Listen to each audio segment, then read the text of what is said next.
What's happening, everyone? It's Ben reporting for Pedalboards of Doom here. So today I was asked to do this video. Essentially I'm a Kemper user for the last few years and recently got into the world of the Quad Cortex. So I thought I'd just run through a few points that I've kind of found out as an adopter of the Quad Cortex over the past sort of 3 to 4 weeks that I've had the unit in my possession. Okay, so for the first section of the video, I'm going to go over the sounds that you get with these two devices. So obviously with the Kemper and the Quad Cortex doing a similar kind of thing, being a profiling kind of piece of equipment that you're going to use for live in the studio, for just playing at home, you're going to get very similar sounds when you A/B a Kemper profile and a Quad Cortex capture.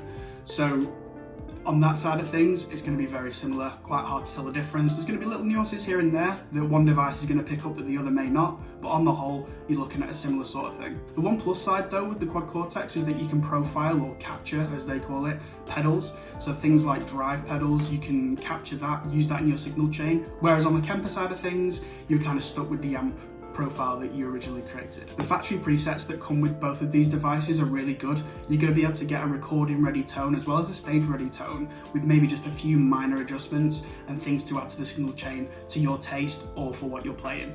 I think there's plenty to go at on both devices that's going to make any kind of player, regardless of what kind of style you play, happy without having to download any extras. One particular thing that I find really good with the Quad Cortex is its transposing function. So on the Kemper, you would have a purpose-built transpose option within the Kemper unit, or if you're using the desktop editor. However, on the Quad Cortex, it's not its own function, it's part of the pitch shifting effect that you can put into your signal chain. However, I think it's absolutely worlds apart from the transpose function on the Kemper. There's literally no delay that I can feel, and I'm quite a picky person when it comes to the feel of especially digital things. And when I've used the transpose function, I can drop it down. I'll be in drop C, drop it down to drop A, and even lower, and you really cannot feel a difference. Picks up chord definitions really well as just single note stuff.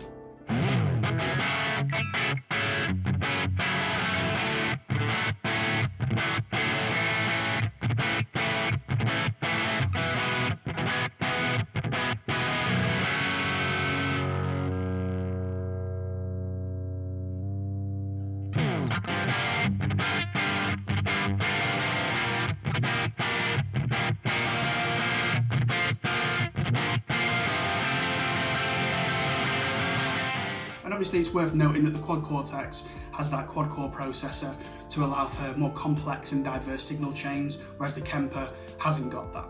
The size of the unit, I mean, as you can see on the screen here, it's the same kind of size as a 13-inch laptop. So you're thinking MacBook Pro, MacBook Air, that kind of thing. It can be put on a desk or on a laptop stand, and it really won't take up that much room. That's where I personally have it, on my desk, so that I can tweak and change parameters and things like that on the patches that I'm running. Especially for recording, that's really useful. Naturally, with the size of the unit, it's really easy to pop it in a bag or just carry it around to a jam session or even a gig. It's really great to be able to turn up to a gig with something so small and just pop it even on your pedal board that you already have, or take up minimal stage space, which is great because we all know that those small venues are where we're going to be playing. The touchscreen is great on the device, which obviously offsets the kind of dials that the Kemper would use rather than a touchscreen. And if you're not a fan of using a touchscreen to dial in your specific tone, all the foot switches can be used as dials, which I think is a fantastic thing. Another thing that I really love is just having that one master volume dial on the front of the device.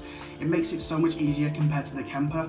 I had the Kemper stage profiler unit, so when you turn that master volume dial, 3 different volumes will come up. I never knew which one it was, I just guessed. Naturally, because these devices are at a similar price point and aiming to do a similar thing, the inputs and outputs are very similar. However, on the Quad Cortex, we've got 2 inputs. So that allows for stereo inputs, 2 guitars going in, a guitar and a synth, or a guitar and a bass if you really want to play through a guitar amp with a bass.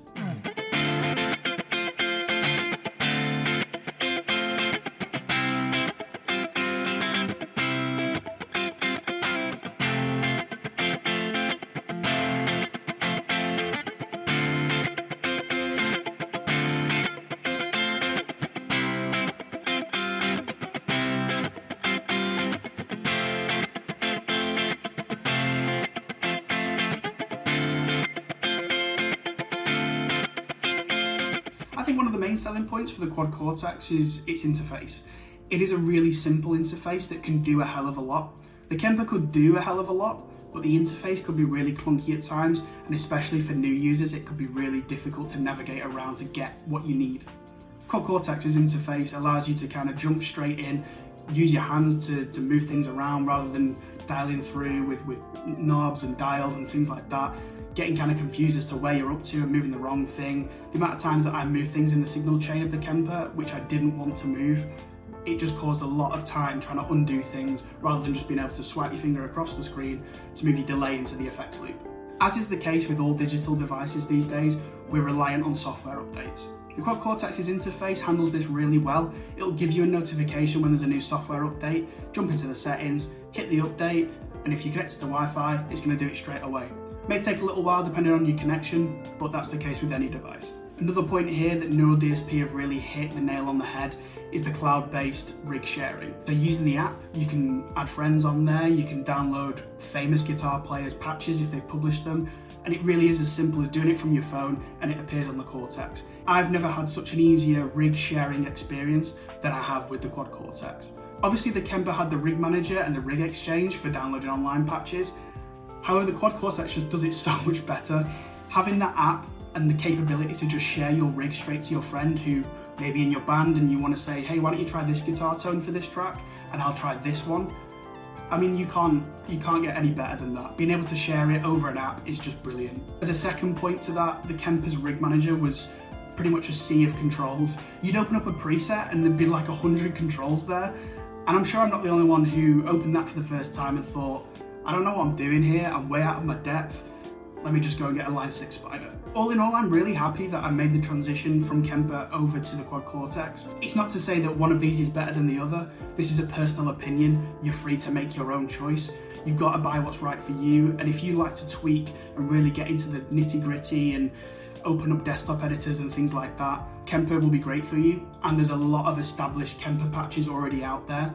However, if you're someone who likes a simple rig, something that's small, you can take it around quite easily, and you're quite happy using a touchscreen and sharing rigs with your friends, I think the Quad Cortex is the one to go for.